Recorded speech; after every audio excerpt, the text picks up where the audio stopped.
Hey, friends. Happy Thursday to you. I hope you're having a great week and hopefully, a great weekend soon. Um, it is almost spring break for me and my kids. Well, actually, it is now. We don't do school on Fridays. I homeschool my kids, so spring break has officially started. So, anyways, let's get into this. This week, I wanted to talk to you guys about sleep regressions. In the past, I've gone over multiple other sleep regressions, specific ones, such as like the 4 month one. And this week, I wanted to focus on just like a sleep regression in general, and what to look for and what you can do to help if your little one is going through it. So this isn't really age specific. It is just regressions in general. Um, so um, let's talk about this. And what I want to start off with saying is that regressions can happen. It always depends on the baby, but typically there's a regression at 4 months old, and that is a pretty big one. And then there's also ones at between 8 to 10 months old, and then between 15 to 18 months old, and then 24 months. So these during these times, you will definitely notice a change in your little one with their sleep. And we do call them regressions, but I really want to emphasize that it is actually a progression. Yes, your child's sleep is kind of lacking and it's not really going how it usually does, and it's not really fun, but this is showing that your child is growing, developing, learning, among other things. So it's actually a good thing. It's probably hard to think about or say when you're going through it and you're like, oh my gosh, what is happening to my child? Like, please help me figure this out. Um, but trust me when I say it is actually a good thing. All right, so uh, now that I've talked about when they can happen, generally, uh, I also, and that they're a progression, because that's very important. I also want to talk about the signs about it. So, sleep regressions, they can be really confusing because it may seem like it's like all of a sudden your little one isn't sleeping well, but actually what's actually going on is it's actually like a slow process, and then it shows itself when the symptoms are at their worst. So for example, during the 4 month regression, your little one's brain is developing and it's changing, and it's slowly happening. It's a slow change, and then once they hit around that 3 to 4 month mark, uh, their brain is developed in such a way that they are not sleeping like they used to. They're actually waking fully between each sleep cycle. Their sleep cycle is a lot more like an adult's. So that's a big change, and that's a permanent change. It's never going to go back. So it's a slow process, but you really start to see the symptoms of this when it's at its worst. So, and one thing that is particularly uh, demanding of a sleep regression, what a sleep regression really is they usually always happen during a, sorry, I have a hair on my face and it's itching me. It's usually happening around a developmental leap. People will call them leaps. I don't know if you have the app or if you've ever heard of the Wonder Weeks. They talk about leaps in there, and these are developmental leaps when your baby is usually learning something either mentally, like the 4 month sleep regression, or they could be learning something physically, such as learning to walk, crawl, roll over, etc. So they're learning something, and that's called a developmental leap. And so, because of this, their sleep will regress. Their brain is growing, they are learning, and their sleep is going to regress as an after effect of it. Um, but one good thing about sleep regressions is they do not last forever. They usually last around 2 to 6 weeks, and this is really age dependent. Well, it's not really age dependent, it's actually more or less dependent on the situation. So the regression itself will usually typically only last 2 to 6 weeks, but depending on how the parent handles the regression, um, it can, not the regression itself will last longer, but the sleep problems can last longer. So, for example, if your child's going through a regression and you give in and you start assisting your child to sleep, such as rocking them to sleep, nursing them to sleep, bouncing them to sleep, etc., then the sleep issues are going to continue long after the regression is over. Maybe not long after, but definitely after it's over. And then you're going to have to break that habit. So you just dealt with a regression, and now you're having to deal with breaking the habit that you created during that regression. Trust me, it's not fun. It's exhausting for both little one and parent, and it just adds to the stress levels for most people. So I really, really I'll get into that more as we go, but I really do recommend not ever giving in and assisting your child to sleep during regression, because it will add to the issues that are going on.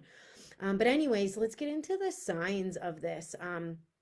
Oh, and before I do, I just wanted to mention all regressions are going to show themselves differently. So, like a 4 month one is going to look totally different than like an 8 to 10 month one. The reason for that is, like I explained to you about the 4 month regression, what they're going through. So, the 4 month regression is going to show itself as all of a sudden your little one is going to start sleeping slower. Sleeping shorter periods of time because they're waking through every sleep cycle. And a sleep cycle for a little one is 30 to 45 minutes. So, they're going to wake after every sleep cycle, every 30 to 45 minutes, they're going to wake up. And this can be an issue for, well, probably everybody, because your little one, usually they're going to need help to get back to sleep. And that is not something you want to start doing, because that won't go away. It's going to be a habit that you have to break. So teaching them good sleep habits from the start, and how to fall asleep independently is really, really important. But anyway, so the 4 month one is going to look different than an 8 to 10 month one. Between 8 to 10 month, they're learning how to do something else. They're learning how to crawl or walk, or, those kind of things. It's more of a physical thing. They are learning mentally as well, but it's really, they start learning pretty big physical things during that time. And so when you put them to sleep, they're going to want to be practicing how to stand up, practicing how to walk, practicing how to crawl in their crib instead of sleep. They'd rather be doing that. So see how they're different, how they show themselves differently. But what I want to say is that the typical signs of a sleep regression, the ones that I'm going to list off, show themselves during every regression. So even though a regression may look different, show itself differently for the 4 month, 8 to 10 month, 15 to 18 month, etc. These typical signs will show during all of them. You might not get all of them at once, and you might not get all of them at all. You might just hit one or maybe two, or maybe you hit them all. But either way, these signs will show, and this is how you'll know that this is a regression. Okay, so the first one will be they're starting to wake early in the morning, on a 7 to 7 schedule, 7 a.m. to 7 p.m. schedule. That would be anywhere before anywhere before 6 a.m. would be an early morning wake. So they start waking early in the morning a lot. They may be refusing to nap at all. They don't want to nap anymore. Or they may be taking short naps where they're sleeping they go to sleep well, but then they're waking really early from the nap. If they're going through a developmental leap or they're learning a new skill, this can be a sign that a sleep regression is happening. A growth spurt is a sign sleep regression is happening. They have increased hunger, and so sometimes they're going through a growth spurt and they're hungry. You're putting them to sleep, but they're hungry, so they don't want to sleep. They want to eat. Frequent night wakings will happen. They'll be waking frequently at night, and for older kids, a lot of the time they're waking and they want to practice their new skill. They don't want to go back to sleep. There'll be bedtime battles, or they're not really settling well for bedtime. And of course, there will be fussiness and or crying. And if your little one is showing these symptoms for 5 days or more consistently, it's happening basically every day, for 5 days or more, then they're most likely going through a sleep regression. So how do we get through this, right? This is a rough time. How the heck do we get through it?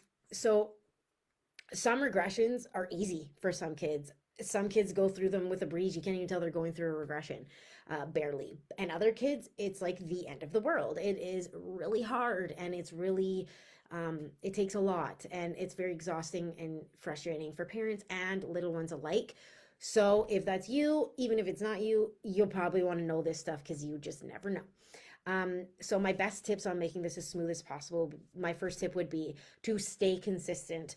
Now is definitely not the time to be changing their schedule, maybe offering them longer naps, or maybe doing it at a different time because of this and that. And no, now is not the time to be doing that. It will actually throw them off even more, and it can actually add to the regression, and make it last longer and be harder to deal with. So definitely stick with your regular routine and schedule as best that you can.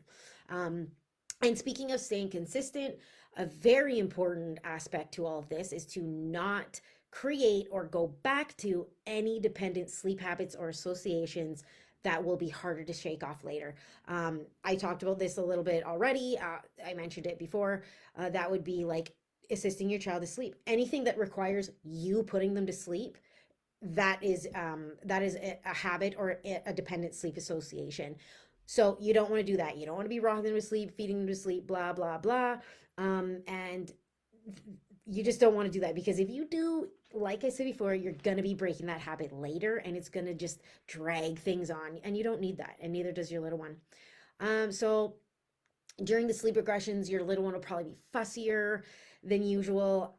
If they're even fussy in the first place, who knows? You may have a happy go lucky baby, but they might be fussier than they normally are. So give them extra love and cuddles during the day. Help reassure them that you're there for them and things are going to be okay.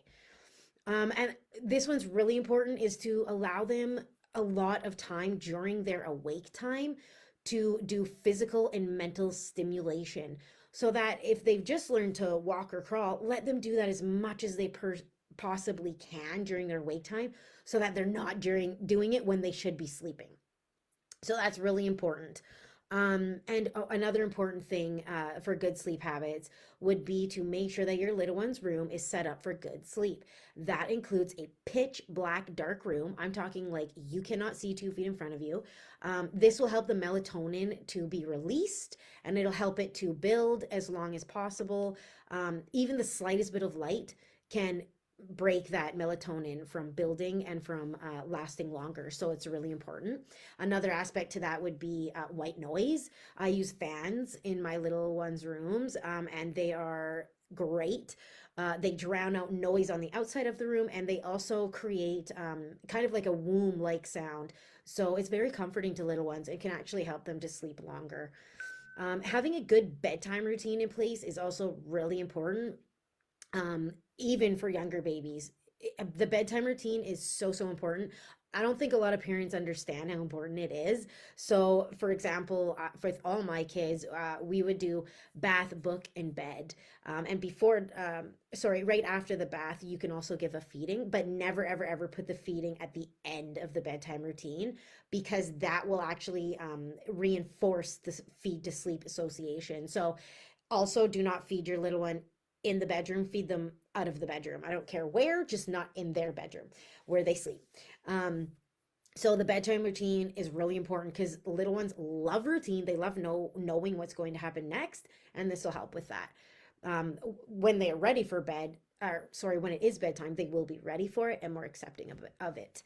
And if you absolutely must offer your little one support in regard to settling, please make sure that you are at least giving them the chance to settle before you offer that. So important. And then the last tip, that's probably one of the most important ones, especially for us parents, is always remember that, like all storms, this too will pass. So if you like this, that's all I have to say today. So if you like this if you like this post, then you would love my Facebook group. It's called Sleep Little One. The link is in the description box. I cannot talk today. It's ridiculous. But anyways, the link's in the description box. I also have a link to my website if you'd like to check out my services. If you want a more personalized one-on-one plan, I have that as well. I am obviously a certified professional sleep consultant, pediatric sleep consultant. And I am the founder of Sleep Little One Sleep Consulting. So if you would like that, check out the description box, click any links that you're interested in, and I hope to see you in my group, and I will talk to you guys later. And enjoy your weekend, and if you're almost at spring break, enjoy that too. Bye.